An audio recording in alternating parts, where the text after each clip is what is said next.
J'en ai marre d'entendre toujours les mêmes conneries. Est-ce que vous vous souvenez du premier tour des élections présidentielles de 2022? Ce que vous voyez à l'écran, c'est un tableau récapitulatif des sondages qui ont eu lieu avant le premier tour de l'élection présidentielle.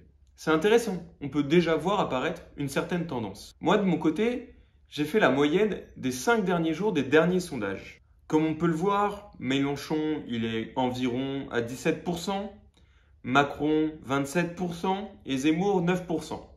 Étant donné que j'ai fait une moyenne des 5 derniers jours d'une multitude de sondages, on est d'accord pour dire que ce que je viens de faire, c'est fiable. On va avoir des données justes. Maintenant, on va juste prendre en compte le fait que chaque sondage peut avoir une marge d'erreur de 5%. De plus, mathématiquement parlant, si on prend en compte le fait que si on prend plein de sondages, la marge d'erreur va diminuer, elle sera inférieure à 5%. Mais dans le cadre de notre expérience, avec vous, on va quand même considérer une marge d'erreur d'au plus 5%. On a donc pour chaque candidat la note maximale et la note minimale qu'il pourrait avoir le jour du premier tour de l'élection présidentielle de 2022. Maintenant, comparons la réalité et les sondages. Que ce soit Mélenchon ou Zemmour, les sondages se sont beaucoup trompés. De même, en 2016, lorsque Donald Trump a été élu président des États-Unis, personne ne l'avait vu venir. Tout le monde le pensait derrière Hillary Clinton. Pourquoi alors les sondages sont et seront biaisés à tout jamais? La réponse, elle est claire. Tout le monde ment. Surtout lorsque vous êtes en contact avec d'autres personnes, vous avez tendance à ne pas révéler votre véritable pensée. Cette conception qu'il y ait une partie de vous vulnérable, authentique, originale et une autre partie de vous superficielle, idéalisée et mensongère a été mis en avant par Donald Winnicott en 1960. Ça a été repris notamment par Carl Jung et confirmé par le Big Data. On appelle ça en anglais le true self ou la vraie partie de nous-mêmes. Quand on demande aux gens par qui ils sont attirés et qu'on constate avec qui ils sortent, ça n'a rien à voir. Quand on demande aux gens ce qui les rend heureux et qu'on constate ce qui les rend vraiment heureux, ça n'a rien à voir. Quand on demande aux gens pour qui ils vont voter et qu'on regarde pour qui ils votent réellement, ça n'a rien à voir. Comment je sais ça? Google. Vous dites tout à Google. Beaucoup de personnes se confient à Google. Certaines personnes vont dire « Je hais mon patron, j'ai encore trop bu, mon père m'a frappé ». La différence entre Google et un sondage, c'est que vous vous permettez de dire des choses à Google que vous ne direz probablement à personne d'autre. Je vais vous donner un exemple concret. Votre sexualité. Je ne sais pas si vous avez déjà entendu parler de la General Social Survey, donc avec mon super accent anglais. Elle est considérée comme une des sources les plus influentes et fiables aux États-Unis.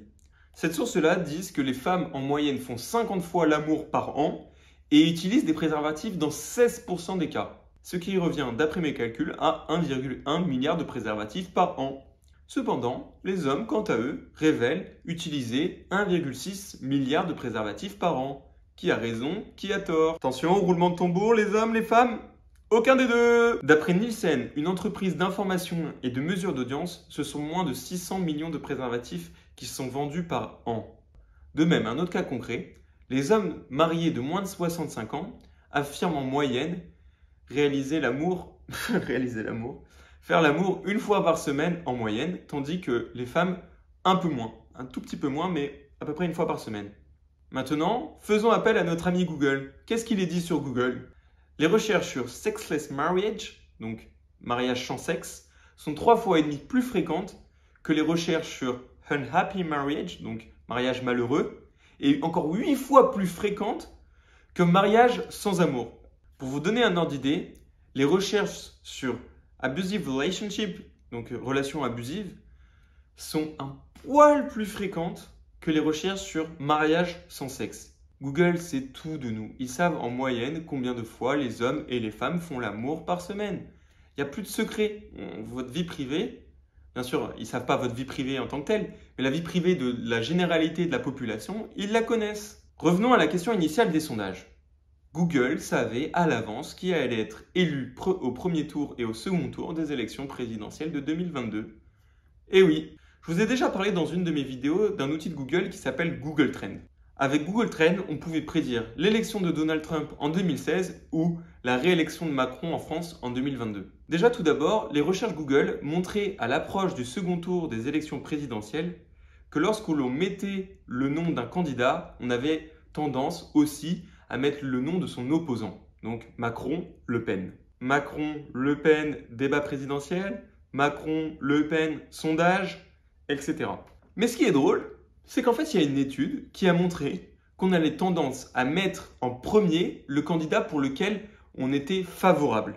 C'est-à-dire que si on soutenait Macron, on allait mettre Macron-Le Pen, débat présidentiel.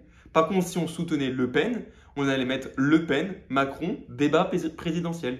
C'est fou, non? Google a montré au cours des dernières élections d'une multitude de pays que ce phénomène était tout le temps présent. On allait toujours favoriser en premier le candidat pour lequel on était favorable. L'ordre des candidats a donc un impact qui échappe au sondage. Mais c'est pas fini. Seth Stephen Davidowitz a eu l'idée de comparer dans l'élection présidentielle en 2016 les taux et les volumes de recherche de deux mots bien particuliers. Nigga et nigger. Donc N-I-G-G-A et N-I-G-G-E-R. Pouvez-vous dire alors, c'est le même mot, mais juste exprimé différemment? Sauf que c'est pas le cas.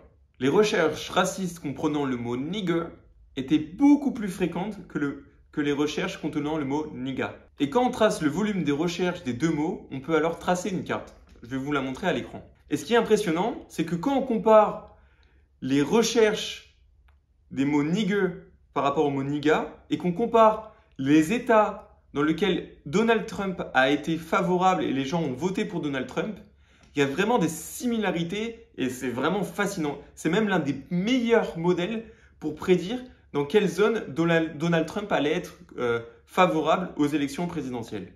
On aurait pu imaginer autre chose, le port d'armes, la religion, l'immigration.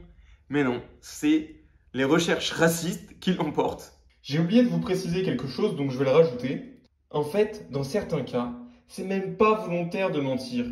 C'est juste que vous n'avez pas conscience de comment vous agissez. Dr Calvert et son équipe ont réalisé une expérience. Ils ont demandé via des sondages à des fumeurs si les avertissements fumer tue ou si les images de poumons goudronnés diminuaient leur consommation de cigarettes. Les fumeurs ont répondu que depuis qu'il y avait des images ou des textes, cela diminuait leur consommation de cigarettes. Ou du moins, elles ne changeaient pas. Sauf qu'après une IRM, les chercheurs ont découvert que ça n'avait aucun effet sur leur dépendance à la cigarette. Même pire, ces images stimulent une zone du cerveau appelée le noyau accumbens. Et si vous ne le savez pas, le noyau accumbens est lié à notre dopamine et notre désir de récompense. Pour résumer, l'imagerie par résonance magnétique n'a pas montré que les images et les textes de cancer, de tumeurs diminuaient la consommation de cigarettes, mais pire, elles nous encouragent à fumer. Les participants n'ont pas menti quand ils répondaient au sondage, mais leur cerveau, quant à eux, les contredisait. Nos paroles ne sont pas fiables. Une dernière chose avant de vous quitter. Pour ceux qui me disent encore, c'est des conneries, ça sert à rien de faire des généralités, on est tous différents, eh bien écoutez, allez vous faire voir. Hein. C'est pas parce que ça va pas dans votre sens que faut pas croire ce qu'on vous dit. Hein. Dans le vocabulaire de la science de la donnée, vous pondérez vos propres données. C'est-à-dire que vous donnez trop d'importance à un point de données particulier vous-même. Donc arrêtez d'être fermé et commencez par écouter ce qu'on vous dit. Voilà, c'était Ruben Cohn, c'était un petit coup de gueule pour ceux qui me faisaient tout le temps des remarques. J'espère que la vidéo vous a plu et n'hésitez pas à commenter, liker et n'oubliez pas que je suis coach. Donc si vous avez des besoins et des conseils sur comment mieux se sentir, comment atteindre vos objectifs dans votre vie, n'hésitez pas.